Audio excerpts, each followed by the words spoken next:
Welcome दोस्तों, इस video में बात करेंगे सोशल मीडिया की वायरल खबर जुड़ी हुई है कंगना रनावत से। जी हां, सोशल मीडिया पे कंगना रनावत फिर से ट्रेंड कर रही हैं और इस ट्रेंड के पीछे वो खुद नहीं, मुंबई कोर्ट का बयान है जहां उन्होंने ऑर्डर पास किया है उनके ऊपर इंक्वायरी का। जी हां, कंगना रनावत और उनकी बहन रंगोली चंडेल के ऊपर मुंबई कोर्ट की तरफ से इंक्वायरी की मांग हुई है।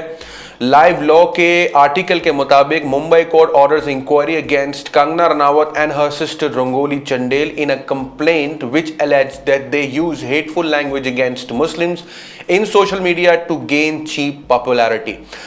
जैसे कि हम सभी जानते हैं, कंगना रनावत अपने आप को हर मामले में अपने आप को प्रेजेंट करने की कोशिश करती हैं। कोई भी विवाद हो जाता है तो उसमें अपने आप को डालने की कोशिश करती हैं, ट्वीट करती हैं, जिसको लेकर के आज से कुछ महीने पहले चाहे तबलीगी जमात का मामला हो, चाहे वो कोई भी मामला हो, उसको लेकर के उनके ऊपर कंप्लेन दर्ज करवाई है। जिसके ऊपर इस वक्त सोशल मीडिया पे जो कंगना रनावत को लेकर के खबरें आ रही हैं वो यही है कि मुंबई कोर्ट ने ऑर्डर पास कर दिया है इस उनके ऊपर इंक्वायरी का, ये जांच करवाने के लिए कि क्या वाकई में उन्होंने मुसलमानों के ऊपर निशाना साधा था कि नहीं साधा था। वहीं दूसरी तरफ एक और खबर जुड़ी हुई है और ये खबर जुड़ी हुई है फेसबुक की अंकी दास। पिछली बार हमने आपको बताया था कि अंकी दास असल वो हेड है जो कंटेंट पे फैसला करती हैं कौन सा कंटेंट फेसबुक पे रहना चाहिए कि नहीं।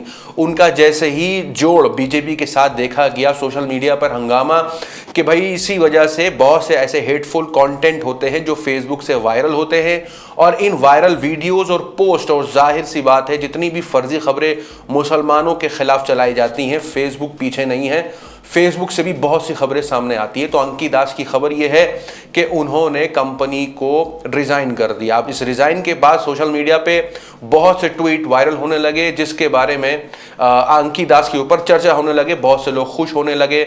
जिनमें से एक बयान आकाश बैनर्जी का, जो कि एक यूट्यूबर है, उन्होंने लिखा, finally all the revelations by outlets like WSJ and advertisers pulling out the hateful platform is having some impact on Facebook। पिछली बार वॉल स्ट्रीट जर्नल की रिपोर्ट के मुताबिक, जो कि बहुत बड़ा आर्टिकल, उन्होंने उस पर बहुत बड़ा खुलासा किया कि फेसबुक गवर्नमेंट को सपोर्ट करता है और इस सपोर्ट के कारण जो कुछ भी हेटफुल कंटेंट आपको फेसबुक पे मिलते हैं वो कहीं ना कहीं गवर्नमेंट कंट्रोल्ड है। और वही अंकी दास का नाम सामने आया था। अब उन्होंने कंपनी छोड़ी है और उसके बाद जो रिप्लेसमेंट उनका हुआ है वो हुआ है शिवनाथ ठुकराल का। अब ये शिवरात जो ठुकराल हैं, शिवनाथ ठुकराल, उनके ऊपर अब चर्चा शुरू हो गई है क्योंकि ये भी कहीं ना कहीं इनका जोड़ बीजेपी से मालूम होता है, जो कि बीजेपी में काम करते थे। रैली 2014 की रैली में इन्होंने इलेक्शन कैंपेन चलाया हुआ है। तो अब कान इधर से पकड़े या उधर से पकड़े, सोशल मीडिया पे यही चर्चा है कि अंकी दास नहीं तो अब शिवनाथ ठुकराल को जो जगह दे दी, बस अंकी दास को हटा दिया। लोगों की नज़र में ऐसा आ रहा है कि अब अंकी दास जो है नहीं है। वहीं सोशल मीडिया पे दूसरी तरफ एक और खबर वायरल होती है। ये मजाकिया खबर होगी अपने आप में, लेकिन एक गलती हुई एबीपी न्यूज़ के एंकर से। जी हाँ, सोशल मीडिया पर पिछले 2-3 दिनों से तौफीक हैशटैग ट्रेंड कर रहा है, लव जिहाद हैशटैग ट्रेंड कर रहा है, क्योंकि हरियाणा के फरीदाबाद से एक बहुत बड़ी खबर निकल के आई है जहाँ एक तौफीक नाम के शख्स ने निकिता तोमार को गोली मार दी। प्यार का एंगल और लव जिहाद वो मुसलमान करना चाहते थे। ये बड़ी बड़ी खबरें सोशल मीडिया पे वायरल होने लगी। अब ये जब खबरें वायरल हो रही थी तो बड़ी बड़ी खबरें बाहर निकल के आने लगी। इन्हीं खबरों में टेलीकास्ट करते हुए एबीपी के जो पत्रकार हैं उनके मुंह से गलती से निकल गया एबीपी न्यूज़ की जगह बीजेपी न्यूज़। एक झलक इस वीडियो में जरूर डालें। 21 साल की एक लड़की का दिन दहाड़े बीच सड़क पर मर्डर कर दिया जाता है। परिवार वजह बता रहा है लव जिहाद को। अब बीजेपी न्यूज पर, माफ कीजिए एबीपी न्यूज पर पहली बार, अब बीजेपी न्यूज पर, माफ कीजिए एबीपी न्यूज पर सोशल मीडिया पे हरियाणा की इस खबर को लेकर के पिछले 2-3 दिनों से तो काफी चर्चा था ही। वहीं विनय दुबे का इस पर बयान आता है और उस पर बयान करते हुए उन्होंने निशाना साधा उन ऐसे लोगों पर जब हाथरस के मामले पर आरोपी के समर्थन में लोग रास्तों पे उतरे थे। जी हाँ, जो आरोपी थे उनके सपोर्ट में लोग रास्तों पे उतरे और मांग करी कि इनके ऊपर कोई सज़ा नहीं होनी चाहिए। वहीं दूसरी तरफ मुसलमान की तरफ से जब ये कांड होता है, जब ये मामला सामने आता है, जब शख्स का नाम तौफीक आता है, तो लोग अब पार्टी पे दोष इसलिए देने लगते हैं क्योंकि मुसलमान खुद तौफीक के खिलाफ खड़े हुए और उन्होंने विनय दुबे ने इसी पर अपना बयान दिया जो सोशल मीडिया पे वायरल हो रहा है। देखिए एक झलक इस वीडियो में। आज आपको भारत की एक अलग तस्वीर दिखाने की मैं कोशिश कर रहा हूं। आपको याद होगा कि अभी बल्लभगढ़ हरियाणा में एक निकिता नाम की लड़की को सर में गोली मारकर हत्या कर दी जाती है और उस हत्या का आरोपी एक मुसलमान होता है।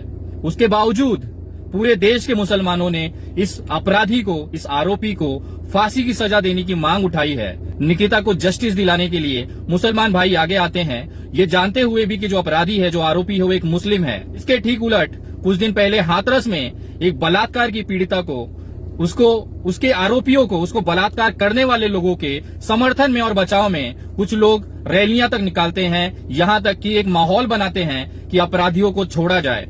ये फर्क है हमारे देश के उन लोगों में जो अपने आप को एक कट्टरवादी समाज सुधारक समझते हैं। अब इंडियन मीडिया की बात हुई है तो इंडियन मीडिया की तरफ से सुशांत सिंह केस मामले पर जो भी खबरें चलाई, अब जी न्यूज उन पर माफी मांगता हुआ दिखाई दे रहा है। जी हां, जिस तरीके से सुशांत सिंह केस मामले पर बड़े बड़े टैगलाइन यूज किए गए और ऐसे ऐसे टैगलाइन यूज किए गए जो कि नहीं होना चाहिए था। किसी की मौत पर आप टीआरपी बटोरने के लिए ऐसे ऐसे हेडलाइंस, ऐसे ऐसे टैगलाइंस जो कि पब्लिक को अट्रैक्ट करने वाले हैं, और वैसे हेडलाइंस को लेकर के उन्होंने माफी मांगी क्योंकि उनके ऊपर जो है मांग चल रही है, कंप्लेन की। तो उन्होंने टीवी पर अपना एड डाल करके, वीडियो डाल करके उन्होंने माफी मांगी। देखिए एक झलक इस वीडियो। सुशांत की मौत पर 7 सवाल और पटना का सुशांत मुंबई में फेल क्यों जैसी टैगलाइंस चलाई थी।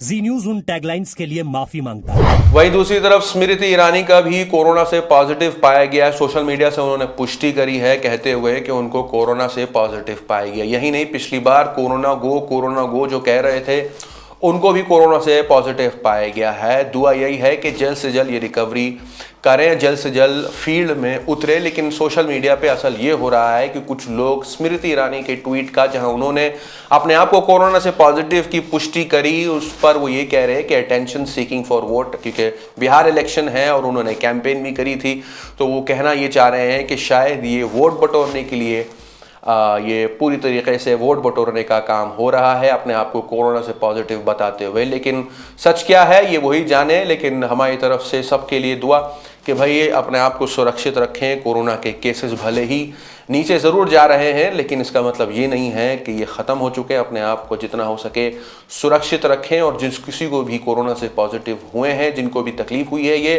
वो जल्द से जल्द रिकवर करें। आप कैसे देखते हैं अपडेट्स को कमेंट में अपनी राय ज़रूर बताएं। मिलते हैं आपसे अगली वीडियो में, तब तक के लिए अपना ख्याल रखें।